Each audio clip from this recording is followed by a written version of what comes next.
So, who's bought the book? Raise your hand. Ooh, who's going to buy the book? Wow. Okay. This is a tough group right here, right? No, I kind of sympathize with you when I was at North Central. I kind of saw how serious the instructor was about really using the book, because they're expensive there, and if they weren't really serious, I just kind of skipped buying the book too. I thought, I'll just listen to the lectures. So anyway, I will tell you this though. When Pastor Steve asked me to preach a sermon today and open the series even, I was like, what? Okay, well, send the book. We'll see what it's about. And he sent me the book, and I opened it up to rule number 1. And I almost started crying and thought, wow, I don't know if this is actually for the people of this congregation, but Lord, thank you for sending this book to me, because I need this book. And I actually have bought 8 of them. I don't have a lot of money, but I have bought 8 of them and have been just giving them out as soon as people say they're going through a hard time. I think this is one of these books you could end up using the rest of your life. So I would highly, Pastor Steve didn't ask me to say that, but I would highly recommend getting your hands on it. This book is so applicable to my life right now, and I'm going to tell you some stories about my life. But I will tell you, my Red Sea experience right now, today, I cannot talk about. It is it's not public yet. It will be, and it is extremely difficult. It is the worst situation I've ever been in my life. Yesterday was a huge, very big day for us, and we thought things were gonna really not go well, and they kind of settled down by the end of the day. So I cannot tell you how applicable this is in my life. As much as what has happened in 2020 with COVID and college shutting down and my ministry completely changing and having to rework everything and election stuff and everything that happened in Minneapolis, that's all very important. But I'll tell you that what most people are going to remember about 2020, that will be a little footnote to what I have going on in my life. So I'm not one of those pastors that's standing up here with everything all together and everything perfect. I am in just right down in the gutter in my life right now. And this chapter was amazing that I'm supposed to talk to you about. So that's what I'm going to do. But as far as the overall book, I just want to give you the preface of it. The Red Sea, I want you to think, first of all, what is your current Red Sea experience? What is the thing in front of you that you don't know how you're going to do it? It looks impossible. You don't know how you'll ever get through this. And I understand there's times I've been in congregations and I've thought, well, I don't really have, but maybe it's a loved one. So you can even just think of this for them, okay? And so that everyone's engaged with this talk today. What is your Red Sea experience today? What is your loved ones? The Red Sea may roll before us. The desert may entrap us. This is in the book. The enemy may press on our heels. The past may seem implausible. And the future impossible. That's how I felt yesterday. But God works in ways we cannot see. He will make a way of escape for his weary but waiting children. There's a phrase I say often in Chi Alpha. You guys will all recognize it. This is my team down here. Please talk to them after. They feel really dumb when they stand at the table and nobody comes. So just be nice, okay? And they'd love to tell you their stories. But this reminds you of something I say a lot to you guys, and that is God is always doing more than we think he is. And that comes up sometimes every week in Chi Alpha at some point. I have to remember that when I am so overwhelmed with what's going on. God is always doing more than you think he is. And I encourage you to hang on to that. The scripture promises that go along with that the book points out is Isaiah 43:19, which is one of my favorite verses in the entire Bible. See, I'm doing a new thing now. It springs up. Do you not perceive it? I am making a way in the wilderness and streams in the wasteland. 1 Corinthians 10:13 says, you can trust God. He will not let you be tested more than you can stand, but when you are tested, he will also make a way so that you can bear it. That's stuff you really hang on to at times like this. my story, just a little of my, it's not just now. I just feel like ever since, especially, I got to Winona. And, before we got to Winona, I have stories I can tell you about infertility, excuse me, and all kinds of different things I went through in my life. But once I got to Winona, I've never been so attacked. And when I was going to go there, my husband was going to start the church, but when I was going to start Chi Alpha, Mark Dean and Mike Amiot, Mark Dean's our our district superintendent right now, and Mike Amiot is my boss, the Chi Alpha director for the state. They looked at me and said, we really want you to go there, but you need to know you really need to have people praying because no one has ever left Winona State Chi Alpha with their marriage or life intact. Would you like to go? And we didn't go as a team. Chuck went on his own to start the church. I mean, yeah, we're like there supporting each other as spouses, and I went on my own. You're not supposed to do it that way. You're supposed to start a church with a team. You're supposed to start a Chi Alpha with a team. And for some reason, everybody thought it was great for Chuck and I to go there and do two separate things. And it's been wonderful, and I know we're supposed to be there. I wouldn't recommend another couple try it, but it has been amazing, and there's been amazing victories.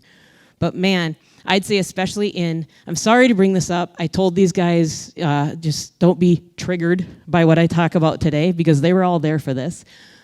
But it started really in 2017, 2018, where I really started going through stuff. We had 55 small group leaders going in, because we talk about how many kids got saved.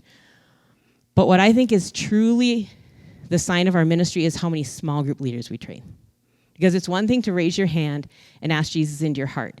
It's another thing when you say, I will now start leading others to Christ, and I will now start discipling, and I will go onto campus and find people and invite them to my small group. That's a whole different level of Christianity. And I didn't mention this, but we have 470 now that have done that. To me, that's a more important number, to be honest, than like the 2002. Because we have to be disciples that make disciples. And that's what's so important. Well, that fall, I had 12 leaders quit. It started with a seed of disunity. And let me tell you, if you're in ministry or you're pastor, you've been a part of something, you know that's the most dangerous thing, is when someone comes in with a seed of disunity. I had not had 12 student leaders quit in the combined total 10 years leading up to that. And in one semester, we had 12 leaders quit. I mean, it just felt like everything was falling apart. In every... Kaylee's probably going to laugh. Every week, I'd be like, okay, guys, Grant, I'm sure this is it. Like, I know we lost a leader this week, but, like, the bleeding has stopped, and we're moving forward, and we've got a great team now. We've really been refined. And next week, okay, guys, no. Next week, okay, guys. You know, I, like, got them all together for ice cream, our team, and I was like, you know, we just need to get them together for ice cream and everything will be fine. Like we just need to really pump up the ones that are left. We had ice cream at Nate and Allie's, and I mean, like 3 days later, 3 leaders quit. I'm like, I hate ice cream. I mean, it was falling apart. And then that right after the semester ended, my knee completely fell apart, and I was on crutches. Christmas Eve morning, I woke up and I couldn't walk, and I went on crutches. And we then in February, my husband had planned a 30th anniversary trip for us to go to Cancun in July. He had planned it to go in February. By then, I was on crutches and partially in a wheelchair, going on our dream vacation for our 30th anniversary to Cancun. So that was that. We got home. The day after we got home from the vacation, Chuck and I have a rental house that we rent to Chi Alpha students, and it burned. I am not kidding you one bit. A month later, I had the total knee replacement, which I'm pretty young for that. I'm not young, but I'm pretty young for that. And it ended up not going great. So I'm always like, okay, like this morning, I'm like, I don't think I'm limping. Okay, I'm doing good. It's 3 years later. And someone walked up to me, what's wrong with your knee? And I'm like, oh, okay, I guess I'm limping. So I walk with a limp, literally. And so that was a rough year. But that fall, 2018, 2019, is like, okay, guys. And this is me. I'm like the cheerleader. Like, I know it was rough, but we have been refined by fire. And everyone would laugh because they knew that we had the fire at the house and stuff. And we were back to 50 small group leaders. So I'm like, okay, this is great. This is great. And that year went pretty good until January, when one of those leaders that was still mad from the year before had a good friend who was on the newspaper staff. And the second week of college, a 3.5 full-page article came out against Chi Alpha in our school newspaper. And it was like, controversy hits Christian ministry at Winona State. It was all lies. It was so hard. But that, obviously, we just took a huge hit. So that fall, 2019-20, okay, a year ago, we're going in 2019-20. We recovered. We had 60 leaders going in. I'm like, okay, we've had 2 hard years, but this is the year. We're going to finish strong in spring 2020. It's going to be amazing. And we had a great year till March. And I don't even need to tell you what happened. And everything shut down. But you know, the last night I was at Chi Alpha, we were in Thompson Auditorium. And I was actually going to be gone the next week, and then it was spring break. So it was my last week there, and I felt, I've been telling them this from time to time, but I felt again tonight I'm supposed to say this because we were getting ready to have small group leader training start and have small group leaders. Right after spring break, we were going to really start our training. And I looked out at the students. I said, I just feel compelled to tell you guys again. It's so great we can meet here in Thompson Auditorium. Largest auditorium in Winona, largest auditorium on campus, 900 seats. We get to have it every Thursday for free. It's amazing. But I know the day is coming when we won't be able to sit in this place every week. And this is why we need you to become small group leaders.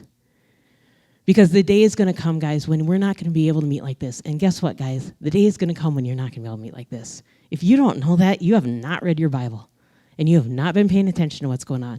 I think it's a lot sooner than we'd like to think. And I'm not going to go down that path, but you need to remember that.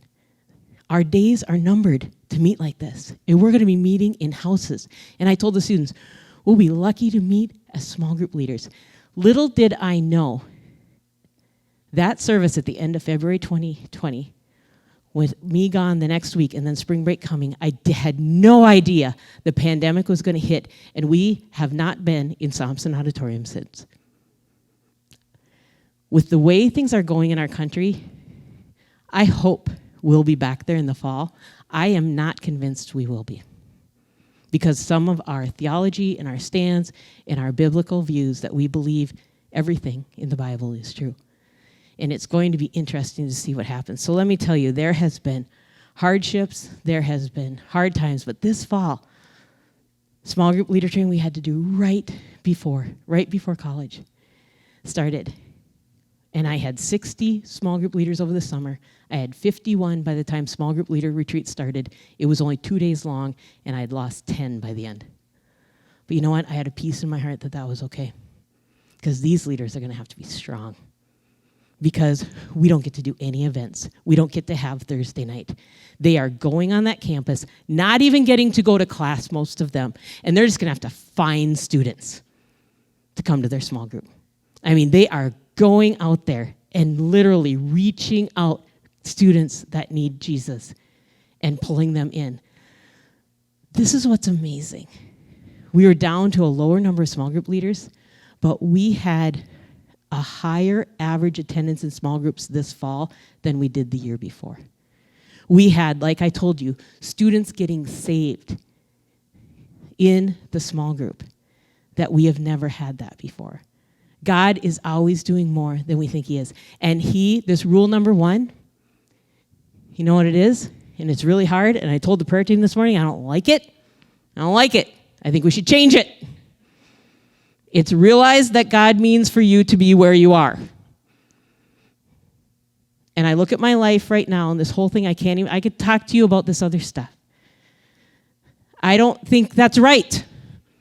God wouldn't want me to be suffering this much, and my family to be suffering this much. But when I got this book, and I got this rule in my head, it has helped me so much go into every day and what I'm dealing with my Red Sea experience right now in my life. I have to remind myself, Steph, you didn't just stumble in here. God has you right where you are. It's not a mistake. Exodus 14, 1-2. We see this, and this is the whole Red Sea rules thing. The Israelites have left Egypt. They are running from Pharaoh. And I didn't really pick this up this much until reading this book. Exodus 14, 1 and 2, it says, "Now the Lord spoke to Moses, saying, Speak to the children of Israel, that they turn and camp before Pi Hahiroth and Migdal and the sea, opposite Baal Zephon." I probably murdered all those names. But you know what it was? God said, okay, I've just released you from Egypt. You're kind of running for your lives. And so I think the best place for you to camp is with your enemies all around you, the Red Sea in front of you, and Pharaoh coming behind you at top speed. That is where I have chosen for you to camp. And that Red Sea rule, there's not a lot of time to talk about it today, but you need to get that in your head. Because if you can't get that biblical story part of it, you're not going to get it in your own life. That's where God chose for the Israelites to be. Surrounded. You ever feel like that? That's how I feel. I'm just surrounded. I'm surrounded. Yep. That's right where I want you to be. And he's preparing us for what you're going to learn next week, which is rule number 2. Be more concerned for God's glory than for your relief. We are so messed up on this. For one thing, God doesn't care if you're happy. You need to stop telling your kids, I just want you to be happy. We're messing our kids up by saying that. We are setting them on the wrong course. I tell my students, I don't care if you're happy. I want you to be filled with joy and fulfilled. Because people in prisons can be fulfilled and filled with joy. They're not happy about it. We need to not think that God has us here for us to be happy. That's not biblical. God has us here to glorify him. And that is what you're going to learn next week. And it's hard. It's hard to read that. Be more concerned for God's glory than for your own relief. Because I want relief right now in my life. Every day I'm like, Lord, I can't take any more. You need to have relief. You need to remove some of these things and people from our lives. I can't take it anymore. And then I remember, that next rule is, God's not real concerned about my relief. And it makes it sound like, man, God's really harsh. But here's why. His glory comes. You know why his glory comes? Because he shows his power by performing a miracle in your life.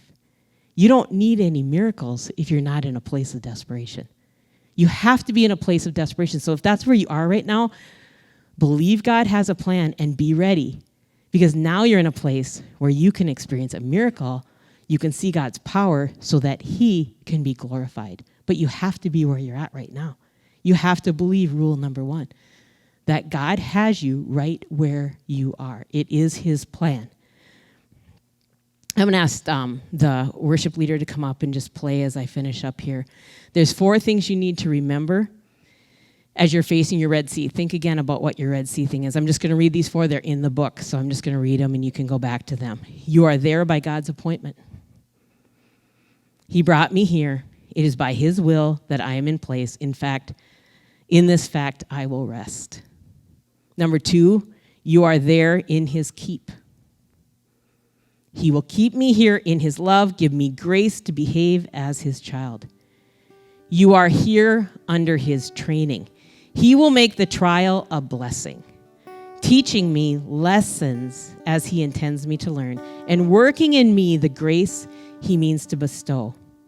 You are there for his time. This is the line I hate. In his good time, not in our time. In his good time.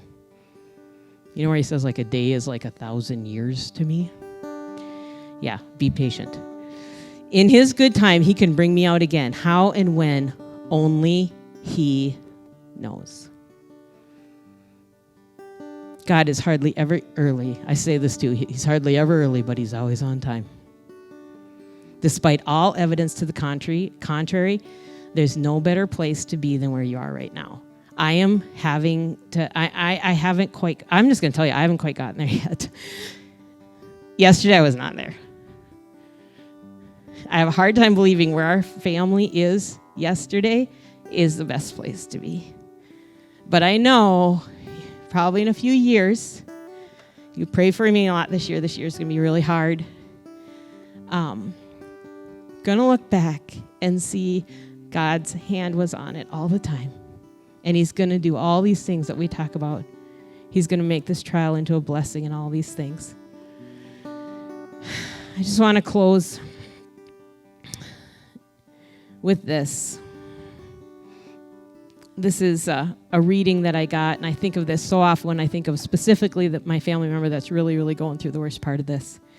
Oh, my friend, I would have pulled Joseph out of that pit, out of that prison, out of that pain. I would have cheated nations out of the one God would use to deliver them from famine.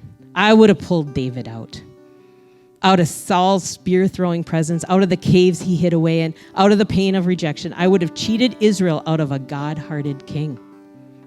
I would have pulled Esther out of being snatched from her only family, out of being placed in a position she's never asked for, out of the path of a vicious, power-hungry foe. I would have cheated people out of a woman God would use to save their very lives. I would have pulled Jesus off. I'd have pulled him off that cross, off that road that led to suffering and pain, off the path that would mean nakedness and beatings and nails and thorns. I would have cheated the entire world out of a Savior, out of salvation, out of eternity filled with no more suffering and no more pain. And oh, friend, I would have pulled you out. I want to change your path. I want to stop your pain. But right now, I know I would be wrong. I would be out of line. I would be cheating you and cheating the world out of so much good. Because God knows. I'm sorry, it's just hard to even read this. I know it's true, but I think of like saying this to my family member. I need to have this kind of faith. Because God knows, he knows the good this pain will produce. He knows the beauty this hardship will grow.